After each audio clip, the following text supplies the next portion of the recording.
Hi you guys. Today I'm going to be doing a video on how I dye my closures. And the box I chose to use was the Revlon Color Silk. This box of dye is really cheap at Walmart. It's about $3. And it actually is a good dye if you just don't want to pay for the ion because it is more expensive.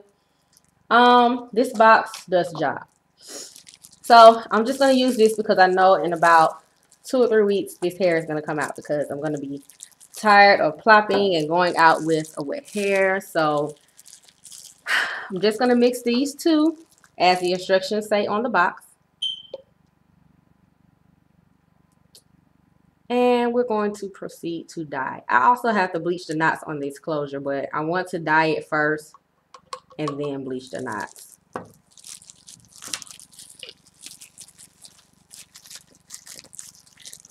And on the box it says cut this top off and then shake it up, but I like to shake it up first and then cut the top off.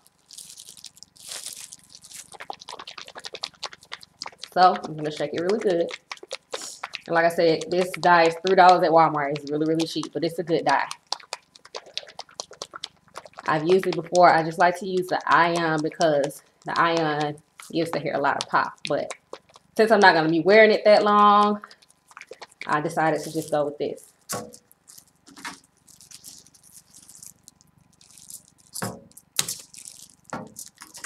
Okay. Now I use the head because I try not to get the dye on the lace because that will ruin your closure. So I just usually pin my closures to my foam head. As you can see, this foam head has been used for a lot of dyeing because this is what I dye my closures on. So I actually have another head that I use to make my U parts, but I use this one for the dye, as you can see.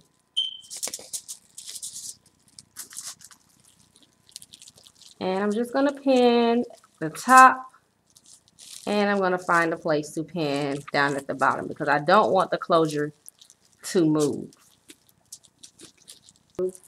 And I just wanted to show you guys what I do. I just part the hair with my fingers. I part very, not very small, but pretty small portions because I am trying to be very careful so that I do not get any dye on the lace. And as you can see right now, I'm just gently brushing the color onto onto the hair. Gently because my head is not stable right now. I don't know where my tripod is. Yeah, I really don't know where it is. So my head is not stable, so I'm doing this very gently because I cannot mess up this closure because I really want to install this hair as soon as possible.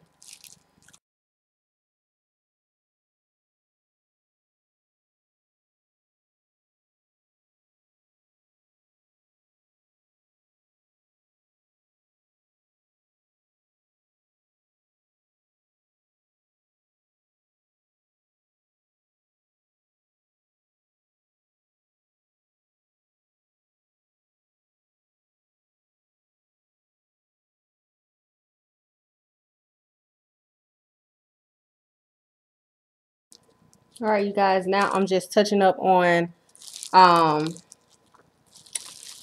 some of the roots.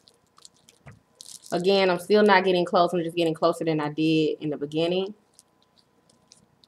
The shaft of the hair is completely covered with dye because I combed through it as I was going.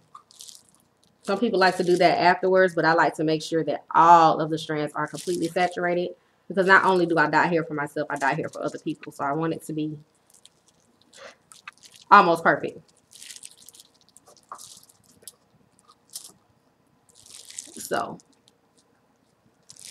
just going through, touching up some spots. Again, be careful not to get any dye on your lace. But because I combed through as I went, we are pretty much saturated.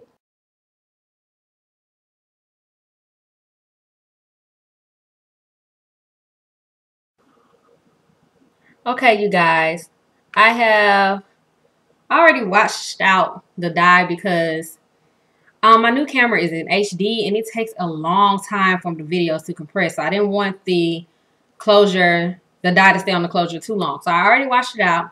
And all I did was just hold the closure up under the water, upright, and let the water seep down through the legs and onto the shaft of the hair to wash the closure out. This is all that I did. Now what I'm going to do is I'm going to use Hello Hydration's Totally Twisted shampoo. Get this out of Walmart for about $3. And I'm going to wash the closure with this just one time. And I don't know, I always like to wash after I dye, even though I still have to bleach the knots. So I'm just going to wash the closure really quickly with the Hello Hydration Totally Twisted shampoo.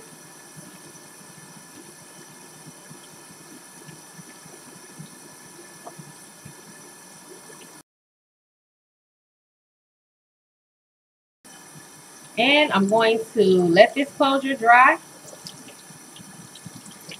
And I'm going to bleach my knots. And I'm going to start on my new part, because I'm going to make this a closure wig, because I'm not going to wear it long. So, all right, ladies, I will come back with the finished product to show you guys the install, but I just wanted to show you how I dye my closure.